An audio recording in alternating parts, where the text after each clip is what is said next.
totally tax-free, which means you get to spend every single penny however you like. What plans would you make with an extra £30,000 cash in your bank account? Take your family on the ultimate holiday, buy that treat that's always seemed out of reach, or just put it in the bank for a later date. However you'd spend it, make sure you don't miss out. For another chance to win £30,000 in tax-free cash, text CASH to 63232. Text costs £2 plus one standard network rate message.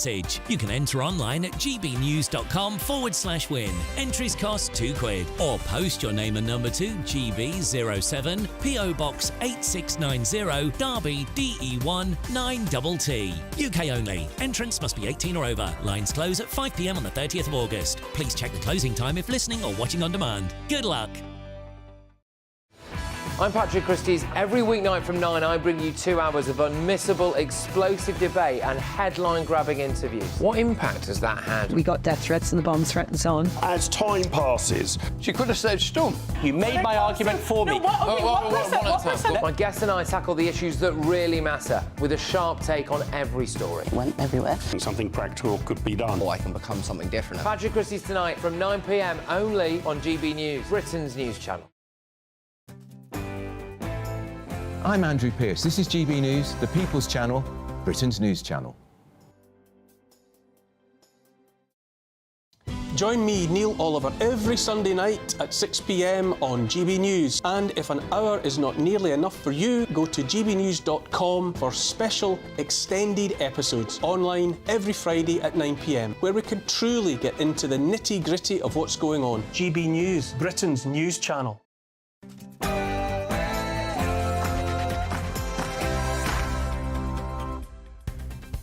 Very good evening to you and welcome to GBN Tonight with me, Martin Dawdley. It's the first full week of the new Labour government. Sir Keir Starmer is already causing controversy with plans for a closer relationship with the EU and a solution to overcrowded prisons by releasing lags early. We thought politics was bad here. Just look at these scenes across the channel in France where left and right have clashed on the streets. Following the latest election results, we'll go live to Paris for all of the latest. And we'll have an exclusive chat from the man himself, Nigel Farage. We spoke to him earlier about what he does next and the future of the Conservative.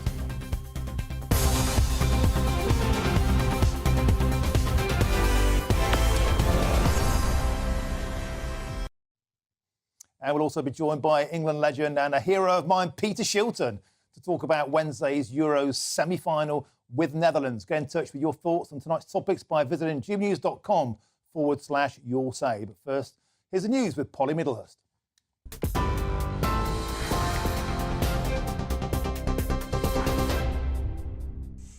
Martin, thank you, and good evening to you. Well, the top story from the GB Newsroom tonight is that Downing Street has admitted this summer will be challenging for the new Labour government as the first boatful of migrants since the general election crossed the English Channel this morning. A group of around 64 illegal migrants was intercepted by a Border Force vessel and taken to a migrant processing centre in Dover Harbour. And this afternoon, another boat also attempted the same crossing from France. It brings the total number of migrants crossing so far this year to more than 13,500. That's up 12% on the same time last year. And it comes after Sir Keir Starmer announced the Rwanda scheme is dead and buried, claiming he's not prepared to continue with gimmick politics. Meanwhile, the Prime Minister has concluded a whistle-stop tour of the UK to reset Westminster's relationship with the devolved nations. Sir Keir met political leaders at Stormont as part of his first official visit to Northern Ireland since taking up office. He was accompanied by his new Northern Ireland Secretary, Hilary Benn. The Prime Minister was in Scotland at the weekend and after Northern Ireland went on to Wales, where he met with the First Minister, Vaughan Gething, at the Senedd, amid concerns about the Tata Steelworks in Port Talbot, where thousands of people are facing redundancy. Meanwhile, the new Chancellor was busy outlining her plans to get Britain building again this morning as she announced there's no time to waste in boosting economic growth. Rachel Reeves said she's making it her national mission. It was her first major speech as Chancellor and she promised major changes to speed up infrastructure projects and unlock private investment. Well, the number one mission of this incoming Labour government is to grow the economy. And to grow the economy, we need to get Britain building. The status quo of always saying no to new development just isn't going to stand anymore. Because if we continue like this, we'll see living standards continue to decline, fewer and fewer people being able to get on the housing ladder, and we won't be generating the money that we need for our public services. We sought a mandate at the election to grow the economy, and we're determined to do just that. And there's uncertainty in France, where the French President Emmanuel Macron has asked his Prime Minister Gabriel Attal to stay in office for now as the political deadlock in the country continues. It comes after the left-wing alliance with his party has become the biggest force now in the French Parliament after tactical voting held back the expected victory of the right wing. Marine Le Pen's national rally, the right-wing populist party, came in third despite expectations it would top the poll. And protesters have been venting their feelings in the centre of Paris. There have been riots after the results were announced, and the shape of the future government is still uncertain after no particular group won an absolute majority. The country's outgoing finance minister, Bruno Le Maire, has gone further. He's now warned the most immediate risk is a financial crisis and France's economic decline. Those are the latest GB News headlines for now. I'm Polly Middlehurst and I'm back in an hour. See you then. For the very latest GB News direct to your smartphone, sign up to News Alerts by scanning the QR code or go to gbnews.com/alerts.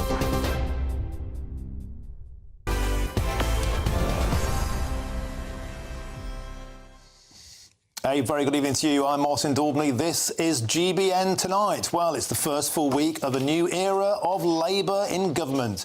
And already they're rattling some cages. There are reports they are considering plans to release offenders from jail after serving just 40% of their sentence as it bids to tackle overcrowding in our prisons. The Rwanda scheme, of course, has already been scrapped on day one. And the first migrants have made the journey across the Channel from France to the UK, as you can see from our pictures now. Seems they didn't get the memo about the new policy from the Labour Party. It comes, of course, as the new Home Secretary, Yvette Cooper, launched a new border security command to replace the Conservatives' Rwanda scheme.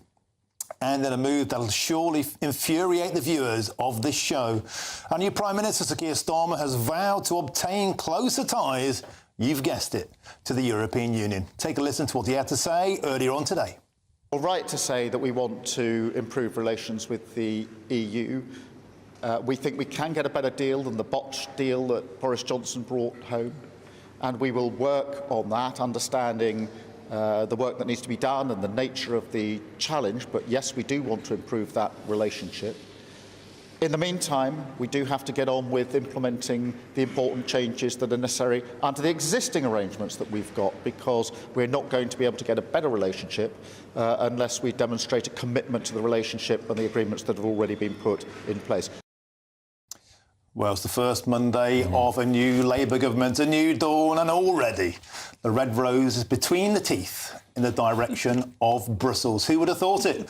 Well, joining now in the studio is GB News' political editor Christopher Hope and the former Labour advisor Stella Sandikidu. Welcome to the show, the both of you. Let's start with a sense of crushing inevitability. If you're a sceptic, you may well say that Sir Keir Starmer, lest we forget, campaigned against Brexit, campaigned to cancel Brexit for 3 years, resolutely said we will not rejoin the European Union, and yet, Chris Hope, many will see today's overtures towards Brussels as very, very predictable. He's still saying we're not going to join the European Union. They are saying, in terms, we won't join the institutions, the customs union, the single market. There won't be any freedom of movement of people coming here. That hasn't changed. What has changed is they're trying to get a better Brexit deal, because this cooperation agreement is up for negotiation, and he wants to get a better deal. He wants to work with the French. He's made very clear he wants to improve our relationship with the EU, and that means closer trading with the EU. You know, David Lammy, they're all remain. Martin, I know you used to be in a Brexit party, and this sets your blood boiling, this stuff, but maybe a better deal is what we should do. The fundamentals of Brexit are not going to change according to the government. According to the government, Stella. Again, forgive me for being a grizzled cynic, but no, I went to Brussels to make sure that they listened to the 17.4 million. I always said I thought that the Conservative government left the cat flap unscrewed to Brussels. And on day one, Sir Keir Starmer and David Lammy are trying to scurry through. Hey, look, I get it. Labour is in government. You don't want anything to be undone about Brexit. But Keir Starmer said that as long as he's alive, he doesn't think that the UK is going to rejoin the EU. So unless you know something that I don't know, unless there's some plot to take him out, then I don't think we are rejoining the EU. I don't think there is any referendum or any appetite for any referendum in the party. I think that what he's saying is, right, we know that the border crossings, the boat crossings is a very massive big thing. And we know that one of the main things that the Labour Party says we need to do to deal with the boat crossings is we need to have better cooperation with the EU so that they actually help us rather than hinder us. So this is what he means. And also in terms of business, I'm sure, and in terms of trade, I'm sure you too want to see the British economy being helped by a relationship with the EU rather than hindered, right? Imports and exports to the European Union have increased since Brexit. You could argue we've already made the economic case, but here's what sticks in my craw, and that is David Lammy, the new Foreign Secretary, who compared the European Research Group to Nazis, is now on a charm offensive to Sweden, Germany and Poland, in the name of Great Britain. A lot of people will be watching this show and saying, hang on a minute, we might not rejoin, or we did something worse, death by 1,000 treaties. No, I mean, that was a spicy comment, but we at GBNews, we are okay with a bit of politically incorrect stuff, aren't we? So he was just trying to put his... I don't know what he was referring to. Stella, don't you worry, we'll turn into rule takers, not rule makers. That's what's happening here. We'll become like Norway on sea. We'll be stuck with receiving diktats on standards in all sorts of areas that we can't shape because we're not in the European Union. That's what they might risk doing here. Gosh, I wish we had Norway's growth. They're not doing that, are they? Don't you wish we had their energy security, their cost of living? They don't make the rules. They have to obey them from the EU. But they are doing so much better than us. Look, I would exchange that. If it was that simple, I would totally exchange that, but I'm not sure it is. The thing about this tickling the deal, this kind of tickling the salmon, so to speak, they called it botched, not good enough, but Brussels has been resolutely clear.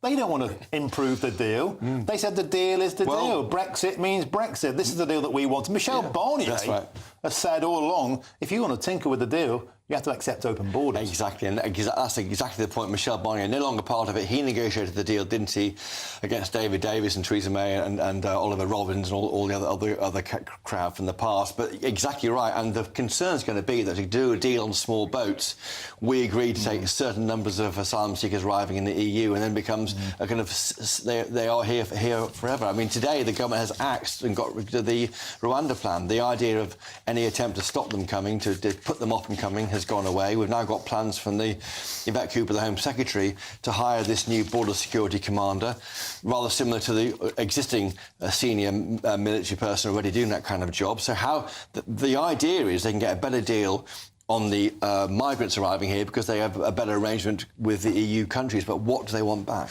That's the big question. And look, it's only the first Monday morning. We can't expect too much. Border Security Command launched with much trumpet. But it seems the people smugglers didn't get the memo. 2 boats rolled in and the weather wasn't exactly a corker today. Everyone I've spoken to throughout today so far said thinks that the boats are just going to keep coming and coming and coming, particularly now, Rwanda, even though we can all agree it maybe was a flawed plan, at least it was a deterrent. I don't know whether it was a deterrent. There wasn't actual evidence, apart from some very anecdotal evidence that some news outlets reported on. There wasn't evidence that this was a deterrent that was actually going to work. But if I go back to the EU, you said that they're going to ask for open borders. I have a question. Would you accept them if they came back and they said something like, we want you to accept, we want you to give visas to young people from the EU to be able to stay for a few years and then come back? Would you accept that? Would that be acceptable? No. No, you wouldn't. Because we did those deals when we did the Brexit deal. That's on the cards there. That's on the cards. I know this, but the point is, when we start doing these piecemeal, bit-by-bit deals, in the end, you have an erosion of the central tenets of Brexit. I mean, yeah, but it's the same with any trade deal. Like if you did a trade deal with India, why do you think that the trade deal with India has been stalling for such a long time? Well, because India wouldn't say in return for a trade deal you must have opened borders with India, although some might say we've already got that. Do you not think that the same will happen with trade deals with most countries, really? They will want something in return. You can't just have a trade deal with a country where they say, here, come and sell your stuff. We will not put any taxes up for them. Do whatever you want and we want nothing in return. But we have trade deals with the European Union now, but it doesn't mean that we have to take freedom of movement. That's the point. But where is the growth going to come from? But we're already importing and exporting more to the European Union since Brexit. Okay, so we're fine. Our growth is fine, our economy is fine, we don't need any more, yes? Well, we're outperforming the G7, we're outperforming Germany. You think we're outperforming? I heard that Rachel Reeves, overnight, my God, she works hard, overnight she has commissioned the Treasury to come up with a report where they are finding that because if the growth rate of the UK over the last few years of the Conservative government was the same as comparable G7 economies, there would have been 180 billion more in the British economy. Isn't that insane? Well, there's 500 billion went out because of lockdowns, which the Labour Party wanted harder, sooner and longer. I think the Labour Party was not in government. I certainly was not in favour of a lockdown, let me tell you. But we had no opposition. We had no opposition in our darkest hours economically. But the Labour Party hours... nodded along like nodding dogs with lockdowns and never said no to any of it, Chris Hope. Yes, on COVID, definitely. There was a question. Now, of course, Patrick Vallance, one of the guys behind all those lockdowns, is now back in the government as a Science and Technology Minister. Yeah, I mean, I think there was a lot. We spent a lot of money in the past 5 years. It kind of blew the Tory party off its axis. But they didn't do what they said they'd do. They didn't cut migration like they said they would do. They increased taxes when they said they wouldn't do that. I should say, by the way, while we were on air just now, there's been big news in the Tory party. Richard Holden. Yeah. The party chairman's resigned. David Cameron, no longer the Foreign Secretary. Andrew Mitchell is doing that job on some of the movements. I mean, no one cares now. The party's out of office for 5 years, but they are trying to reshape themselves into some form of opposition to this government. Rearranging the deck chairs on the Titanic. Well, it's already two fathoms down, Martin, and heading to the floor to be broken up at the moment. And the iceberg, of course, was the generation. Quickly, shadow cabinet. What do you make of the appointments so far? I've had a bit of a dig at... the cabinet or shadow cabinet? The shadow cabinet. Obviously, David Lammy, Yvette Cooper, by Jove, she's got a work cut out for her, and Rachel Reeves. She knows truly now that the cupboard is completely bare. Yeah, and she's got to find growth. So the big thing for Labour is growth, and that's why her speech today in the Treasury to economics correspondents was all about dealing with the planning reforms, this national planning policy framework, publishing a new version of that with the economic mandate back into that. So if you can't really say no to something if it will fuel economic growth. More onshore wind farms. There's no question they are just driving growth. There's all sorts of battles will take place over this summer about unpopular developments. Communities will say, what's this about? I voted Labour, but now they're going to do loads of new houses where I live, and will they be appropriate for where we live? And is there a correct number of people who can build these homes? Lots of battles taking place, I think. Other things in the reshuffle, the Veterans Minister has been demoted to a I'm not sure there is one now, but the Veterans role has now been taken over by John Healey. He's Defence Secretary, sits in Cabinet. That may not be so good for veterans. The feeling of having a Veterans Minister under Johnny Mercer was having it in a Cabinet office away from the MOD, so you could fight for veterans' rights against the MOD. Giving all that job to the Defence Secretary may not help veterans in the long term. Stella, what do you think we're going to see in terms of this amazing sort of sunlit uplands vision? 2010, Liam Byrne left a note for David Cameron saying there's no money left. We really have got no money left now. The national debt is treble what it was then. The Labour Party, they've really, really got their work cut out for them. A government really doesn't work like a household, though. It's not like you can... there is no money left, sure, but this is not how it works. There is always productivity that you can squeeze out. And I think that... We already see that with the new onshore plans. They have just lifted the ban on onshore wind buildings, and they've done that without having to ask for any consultation, any strategies, without spending weeks briefing to the press about it. They just took a decision. It was in the manifesto, It was in the manifesto. It wasn't. It was voted on, so they've done it that way. I mean, there's no vote in Parliament, but it wasn't in the manifesto. Sure, but you have to admire the fact that they just went ahead and did it. Can you imagine a Conservative Prime Minister doing that? Can you imagine Conservative MPs where there will be a wind turbine brought into their constituency? Can you imagine? Would you live next door to one? Yes, I would. You wouldn't mind it? This massive, this 200 feet thing next to your house? I live in London. I live close to all sorts of things. A lot of our viewers live in the countryside and they don't want to see wind farms. To pay less for my energy every month? Yes, I would live next to one. OK, Stella, Chris, you have to call time on the hot air. Sorry, the debate from the turbines there. Superb stuff. Thank you very much. Now, also with me is Mike Goldsworthy, Chair of the European Movement UK. Mike, welcome to the show. So, day one, Monday morning of a new government. David Lammy's got the red rose between his teeth on a charm offensive around Sweden, Germany, Poland and overtures over the Irish Sea from Dublin. Do you think this is day one of the long march to rejoin? I very much hope so. I don't know if it is, but that's certainly what we ultimately want to see at European Movement UK. We think Brexit's been a disaster. It's not good for the economy. It's not good for our businesses, our citizens' rights, or our culture. And so, I mean, wherever this government ends up, the steps that they're taking now, I think people can universally agree that they're sensible and they don't impinge on any big constitutional questions. But yeah, there are many of us in this country who think that Brexit took us into a geopolitically untenable position, and we'd really rather get back with the team. So, Mike, I can see a glint in your eye there. You must be excited about the prospect of a Sir Keir Starmer government. They say, superficially, they say on the surface, there are no plans to rejoin the European Union. But I think many people watching this show, many people believe that that's not the case. And if we don't have a second referendum, at least not within the next 10 years, we might have something else altogether more sinister, death by 1,000 treaties. Right. So I don't think that is actually their plans. I think that they came into government a lot more quickly than they were anticipating. They didn't think at the end of 2022 Liz Truss would give them that Ming vase of a massive poll lead. And so they just said, right, we've got to carry this across the ice rink. We are not changing policy here. And also, I don't think they've had the bandwidth to do all of the policies that they would want in this space. And I've heard this from various angles. So, I mean, the most important thing for them immediately is to try and calm things down, make everything stable, and try and get some growth where they can without doing anything too big and intrusive. But clearly, as they go on, and businesses are going to be saying, we want to tear up as much red tape as we can. There will be the younger demographics that do want Erasmus Plus back, or youth mobility schemes, or at least mobility schemes for those people working in Europe in the arts or music.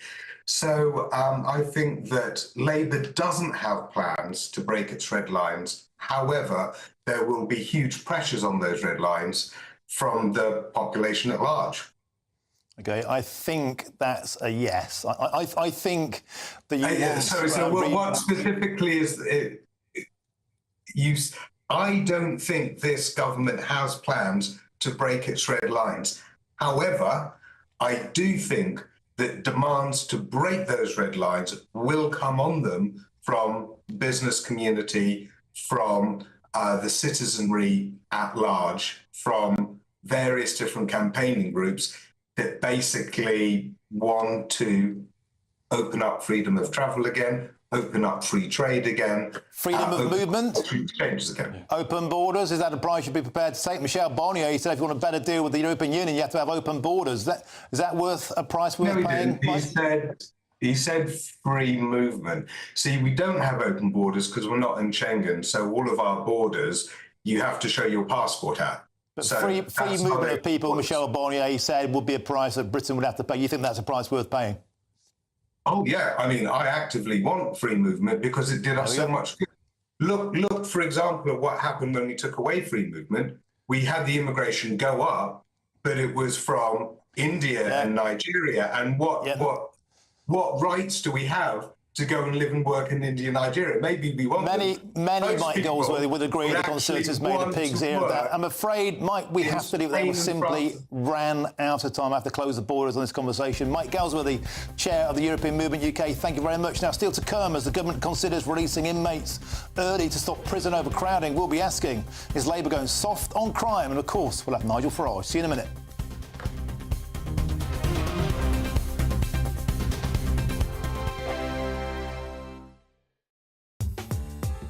I'm Christopher Hope. From pop stars to politicians, I'll interview anybody in a pub who's got a political opinion. Join me every Friday on Spotify, Apple Podcasts, YouTube or gbnews.com, or wherever you get your podcasts.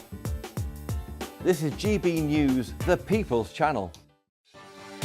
Martin Daubney, weekdays from 3 p.m. How deep is the rift between Prince William and Prince Harry? Well, it's been reported that Prince William is refusing to speak to Prince Harry and has even taken on the role of disciplinarian, which was once, of course, the job of Prince Philip.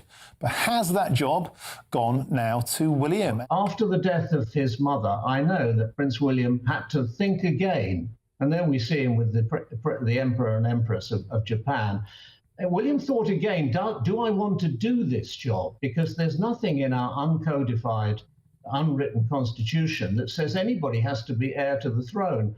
And he thought about it. He was only 15 at the time, and he decided he did, and he's done his duty, in great contrast to Prince Harry. Now, I don't think there's any chance at all of there being a reconciliation with the brothers now or in the foreseeable future. It goes back to Oprah Winfrey interview, then the book Spare, and all the things that were said in the Netflix 6-part series.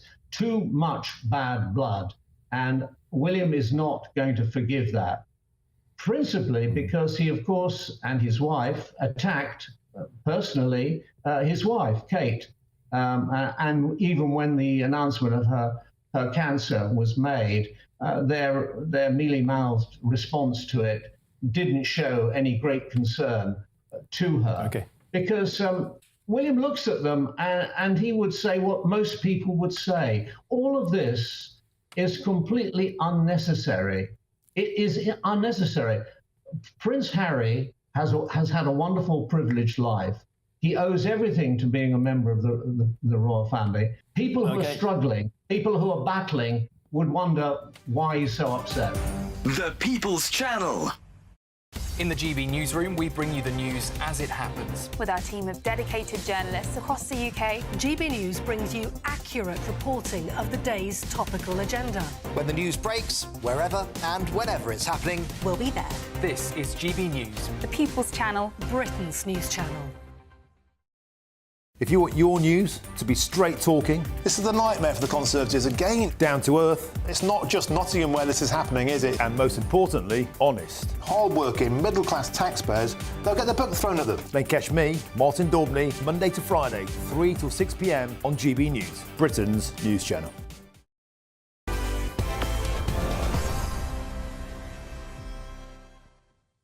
Welcome back to GBN Tonight with me, Martin Daubney. Now, with just 700 spaces left across the country, Britain's prisons are at breaking point. According to new reports, the new Labour government is considering releasing prisoners early to reduce pressure on resources, in some cases allowing inmates to leave after serving just 40% of their sentences. And the appointment of shoe repair boss James Timpson as Prisons Minister has already raised some eyebrows. If you're wondering why, just take a look at this. Have 85,000 people in prison. It's going to go up to 100,000 pretty soon. A third of them should definitely be there. There's another third in the middle, which probably shouldn't be there, but they need some other kind of state support. A lot of them have got massive mental health issues. They've been in prison, in and out of prison all their lives. And then there's another third, and there's a large proportion of women. Prison is a disaster for them because it's just putting them back in the offending cycle. Well, that sounds very much to me like going soft on law and order. But joining me now to discuss this is the solicitor, legal commentator and the journalist Joshua Rosenberg. Joshua, welcome to the show. Daily Telegraph today were calling James Timpson the most dangerous politician in Britain because of his appetite for early release. What do you make of that? That's pretty daft, isn't it? The fact is that the government has got to reduce the prison population. The previous government knew that and didn't do so. The present government is left with the problem and has got to fix it. And in many ways, Joshua, this is yet another inherited problem from the Conservative Party. A lot of big decisions being kicked into the long grass, and the Labour Party have got the mother of all in trays. Only 700 spaces left across the entire prison system in England and Wales. But what about another answer, Joshua? What about building more prisons? Well, the new government has said that it will continue with the plans put forward by the last government to build new prisons, but they won't be ready for another couple of years, and we're talking about a couple of weeks. The previous Justice Secretary, Alex Chalk, to his credit, told the Prime Minister, Rishi Sunak, that something had to be done.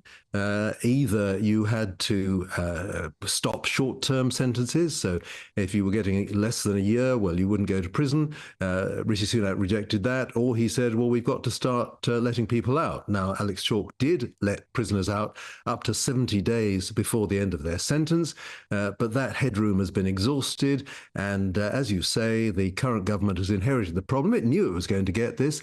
It's avoided having to take emergency powers under the Civil Contingencies Act, but I do think it will have to introduce new legislation which will have to be passed in the next 2 or 3 weeks before the summer recess to deal with the problem. And Joshua, 4-year sentences, this isn't shoplifting or parking fines. It can be fairly major drug deals, for example. What deterrent effect do you think it sends out to people on the streets of Britain when they learn today, well, you'd only have to serve 40% of your sentence? Well, they only have to serve 50% at the moment. They're let out on licence after they've served half their sentence, and so this will be a little less. I don't think it'll make any more of or less of a deterrent. The one thing that will not deter people from committing crimes is if word gets round that they won't be sent to prison because there aren't any prison places for them to be sent to. It's entirely appropriate that the government has to do something and do something quickly. Excellent stuff. Thank you for joining us, Joshua Rosenberg, on the show. Excellent opinions as ever. Now, coming up, we'll go live to Paris after the shocking results of the French parliamentary elections. And with 2 days to glory, we'll be asking, is it finally coming home for England? And later in the show, we'll also hear exclusively from Reform UK party leader, Mr. Nigel Farage. Hello, good evening. Here's your latest GB News weather coming to you from the Met Office. The weather's going to make it feel not much like July as we go through the next 24 hours, with some heavy persistent rain pushing up from the south in association with a weather system that's already made its way across some southern parts so far today. The heaviest rain through this evening and overnight is going to be across parts of southwest England and South Wales. Could see totals of 60 to 70 millimetres over higher ground, some travel disruption and some flooding possible. Even elsewhere across much of England and Wales, it is going to turn pretty wet overnight, but with that, temperatures not dropping a huge amount. A different story further north across Scotland, Northern Ireland, where we get any clear skies, temperatures will dip into mid-single figures.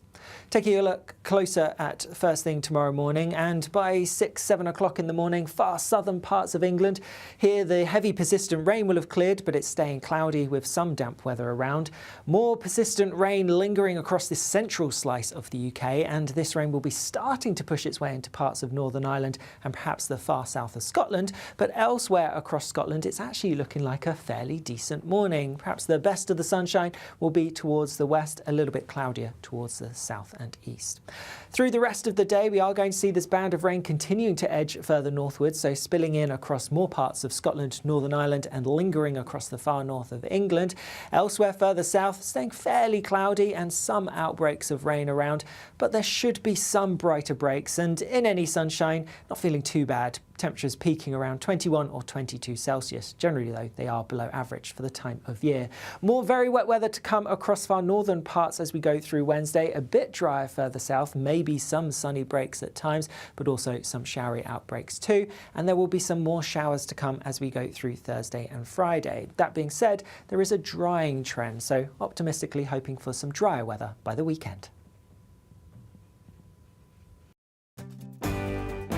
I'm Mark Dolan, and this is GB News, the People's Channel, Britain's news channel. I'm Tom Harwood. This is GB News, Britain's news channel. Are the newspapers getting you down? My wife didn't divorce me that month. Struggling to separate the wheat from the chaff? I know that it's a bit of a circus at the best of times. Well, don't worry, Headliners has got you covered. We'll take the burden of reading the day's news, and if we get depressed, who cares? It's an occupational hazard, frankly. That's Headliners on GB News from 11 p.m. till midnight, and the following morning, 5 till 6 a.m. on GB News, the comedy channel. Nah, just kidding. Britain's news channel. I'm Stephen Dixon, and thanks for joining us on GB News, Britain's news channel.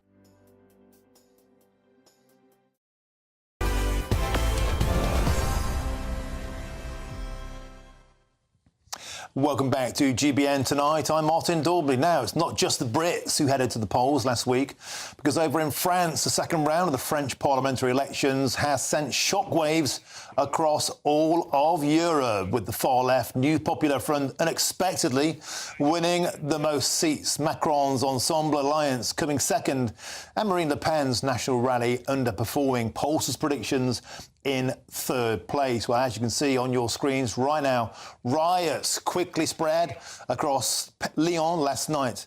And now questions remain over the future of French politics. Can the coalition hold? Well, here's the quandary, because has President Macron paid a massive, massive price? He called this election early, don't forget, just like Rishi Sunak did in the United Kingdom. He didn't have to do this. He did this. This is on the streets of Paris. You can see bikes on fire. The French, not for the first time, the French are revolting. A huge, huge price could be paid for this, because the policies of the left-wing alliance coming in could cost more than 200 billion euros. And joining me now to discuss the latest live from Paris is Times journalist David Chazan. David, welcome to the show. President Macron bet the house on this early election to keep out Le Pen. But, David, is the price he will pay by forming a coalition with the left going to be huge for France? Could this coalition bankrupt the country? No, I don't think so, because I think we're still a long way to go before we know who is going to form the next government.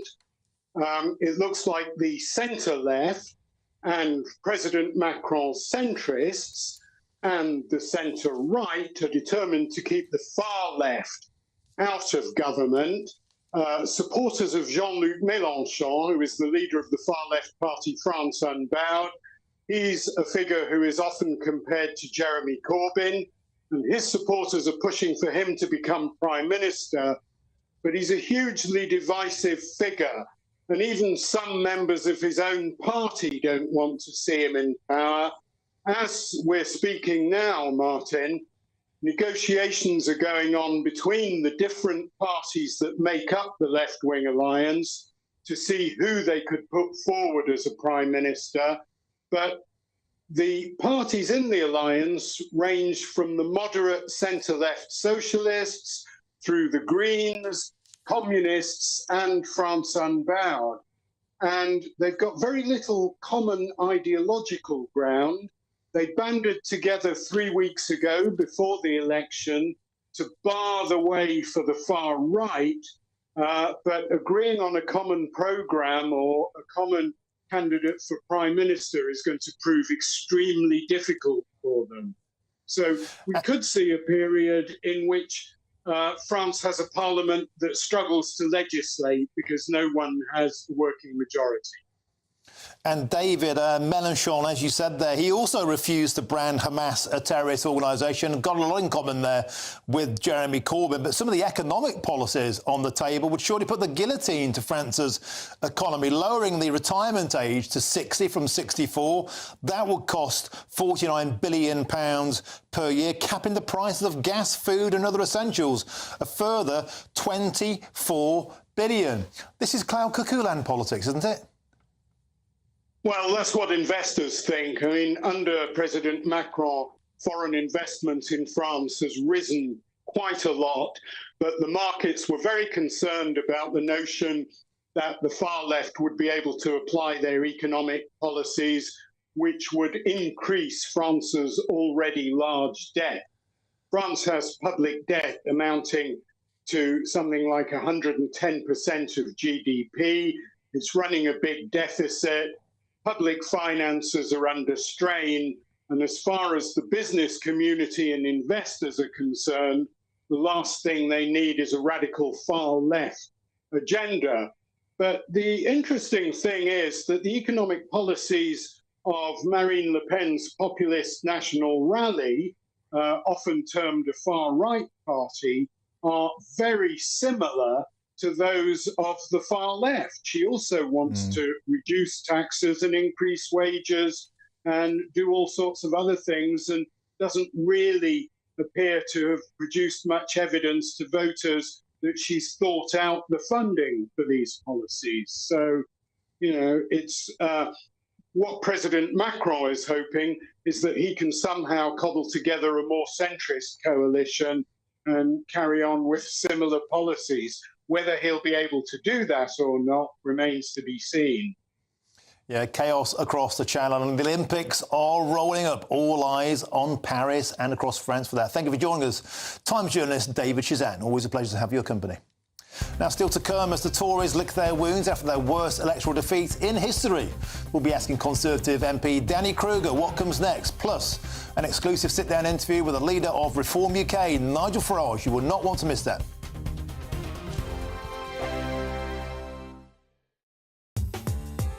I'm Christopher Hope. From pop star to politicians, I'll interview anybody in a pub who's got a political opinion. Join me every Friday on Spotify, Apple Podcasts, YouTube or gbnews.com, or wherever you get your podcasts. This is GB News, the People's Channel. I'm Emily Carver. This is GB News, Britain's news channel. Sunday with Michael Portillo from 11, only on GB News. Welcome back. Stefan Kyriazis has, as ever, been to the theatre and saw one of the most successful performers of the modern age, one who has made his name in different genres on television and is always a magnetic presence on the stage. About whom are we talking, Stefan? We're talking about James Corden at the Old Vic for The Constituent and its Traverse staging. So audience on either side, and it's a fantastic experience. But also it's been done this time to bring everything in a lot and make it quite intimate, because you just have one simple set. It's just a table, office space. This is a new play by Joe Penhall, and it's addressing very, very current issues of safety, especially for people in public service, doctors, nurses, teachers, and of course, as you know, politicians that are at risk and being attacked. So we have Joe Cox, Sir David Ames, and we have politicians talking about cancelling their surgeries, not wanting to appear in public, teachers being threatened. And James Corden plays an ex-serviceman who is going through a difficult divorce, dealing with a lot of PTSD, also feeling very much like fathers are overlooked, and he wants to fight for their rights. And an old school friend is a local MP, played by Anna Maxwell Martin. And he goes in to start talking to her, and it starts off quite chummy and jovial, and then it darkens and darkens. He gets quite aggressive and frustrated. She wants to help. She's an absolute idealist. This politician sense of we don't choose who we work for. You know, we are here by duty to work for everybody in our constituency. It spirals a lot. I have to say, Corden, sensational. Really? He really is a fantastic actor. Of all of them, he's so natural. And he has the most difficult role where his character is shifting all the time and becomes potentially quite threatening and dangerous. But then there's also a beautiful catharsis at the end. The People's Channel. Hi there, I'm Michelle Dewberry, and I'm going to take a second to tell you all about my show, Dubes & Co. We start off with the issues of the day. We then bring in both sides of the argument. We get rid of the disrespect. And then you throw me into the mix. And trust me, I'll tell it exactly how it is. And then, of course, the magic ingredient, you at home. We mix it all together, and what have we got? In my opinion, the best debate show in town. Monday to Friday, 6 till 7 on GB News, Britain's news channel.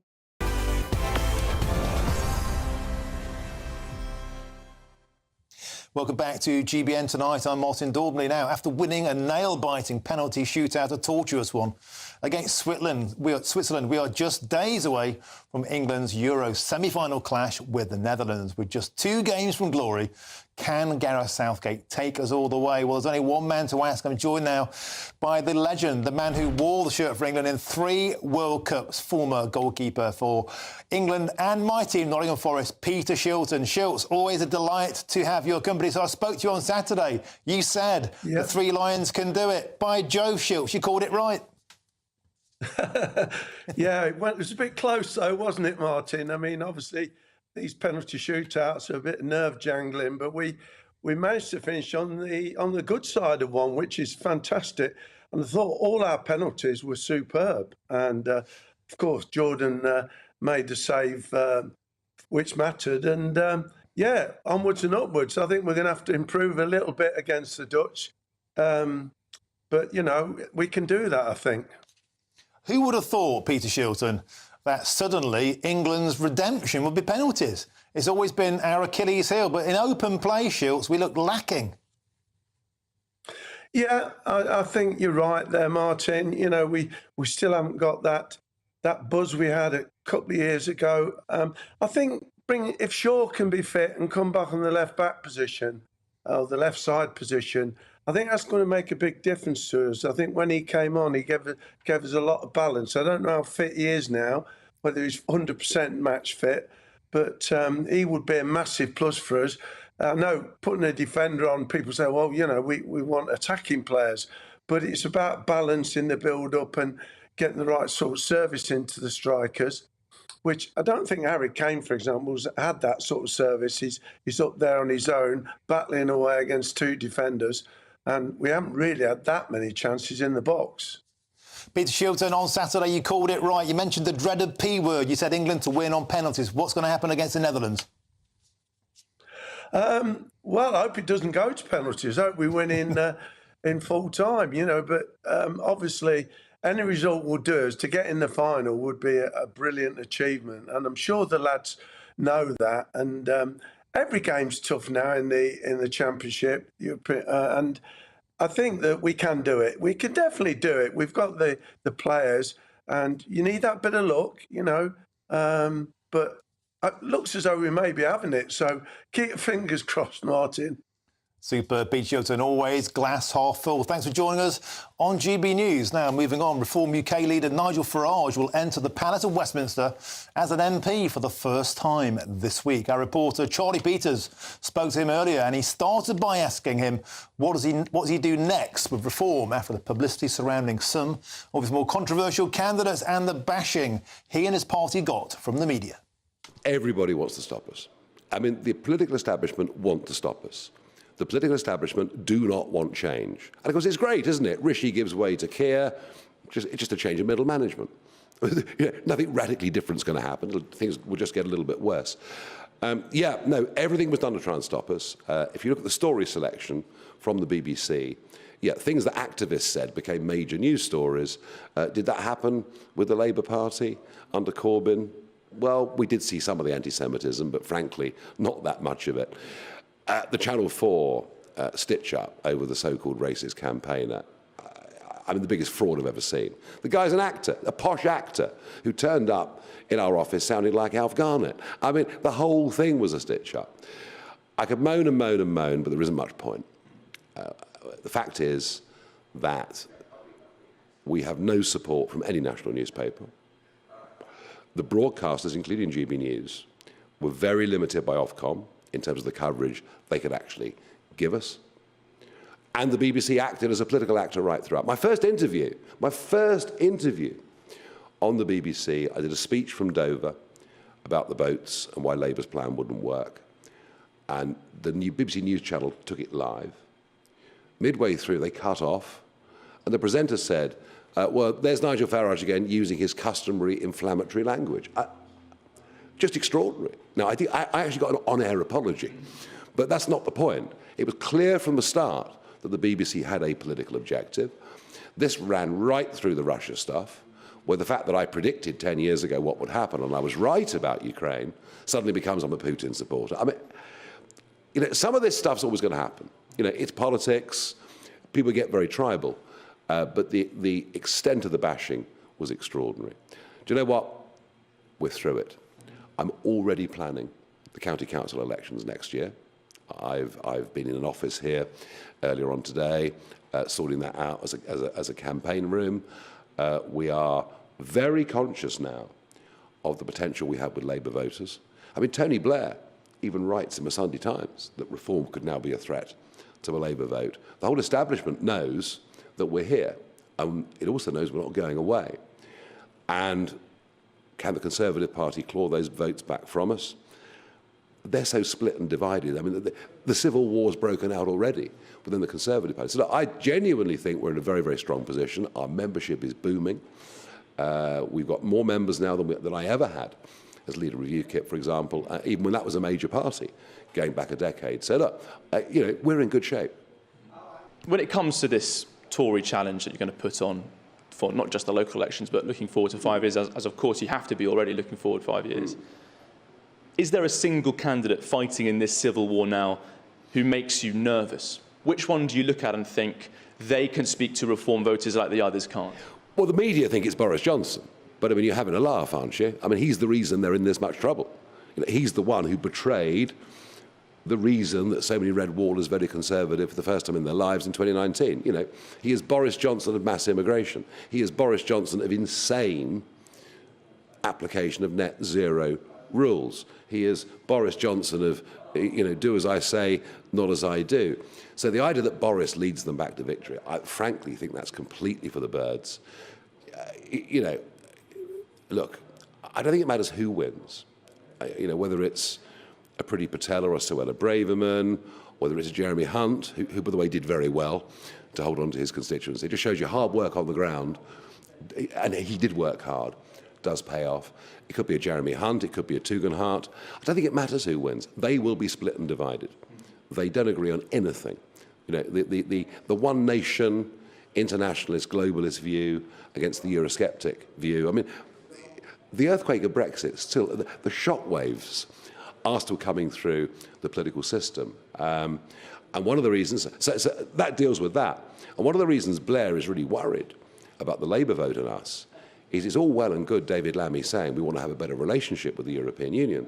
But if that means tying us back to EU rules, then the Labour Party are going to be vulnerable with many of their voters who did vote Brexit. So I think we're in a very good place. And you know, am I ringing up former MPs or current MPs saying joining us? I've got better things to do. Well, joining me now to react to all of that is Danny Kruger, Conservative MP for East Wiltshire, and former Conservative MP Jacob Rees-Mogg, of course, has his first show back tonight. Danny, let's start with you. We spoke to Robert Jenrick earlier on today, also on GB News, and he said there could be no role in the Conservative Party for Nigel Farage. What do the Tories do about their Nigel Farage problem? Well, listen, our problem is actually with the Conservative Party. We lost voters to Nigel's party, and our great mission must be to understand why it was that happened. Jacob and I have probably a shared analysis of that. We've been arguing for the last 2 years that our party should have been much more robust on migration. We've failed on a whole range of issues that the public care a lot about that we promised to fix, the NHS being the obvious one. That's why we lost. They went to reform because Nigel presented a very compelling analysis of the problems of the country. He's essentially right in what he was saying. Our mission as a party must be to win those voters back. I honour Nigel. Congratulations to him for winning his seat. But the issue is not him or his colleagues in Parliament. It's with those voters who have deserted us. And our challenge is to see whether we can win them back. And how, Jacob Rees-Mogg, do you think that happens? There can be no role in the party for Nigel Farage, says Robert Jenrick. Suella Braverman is saying she'll welcome him into the party with open arms. Once again, we have this schism. Well, no, there's a leadership election that is about to take place, and you would expect that both Robert and Suella will be putting themselves forward as candidates, and they're setting out their stall. And at the initial stage, they need to appeal to Conservative members of Parliament, many of whom are perhaps One Nationers, who may be a little bit frightened of Nigel. So I can quite understand why somebody who wants to be a candidate at this stage is saying nothing should be done with Nigel. Nigel is a very important political figure. 4 million people voted for Nigel. That's the thing to remember. They wouldn't have voted for Reform if it had been led by Richard Tice. However, and I like Richard, he's a capable man, very good businessman, but he doesn't have that oomph, that charisma. Nigel gets through to people like Boris does.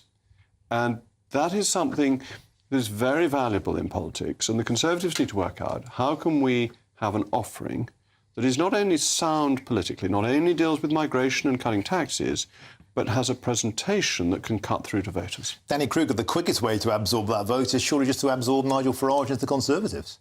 Well, he's saying he doesn't want to join the Conservative Party, and he's it is now. Well, and he's just stood against us at an election. So I don't think there's any question of him joining us or of us joining him. The fact is, we are two different parties.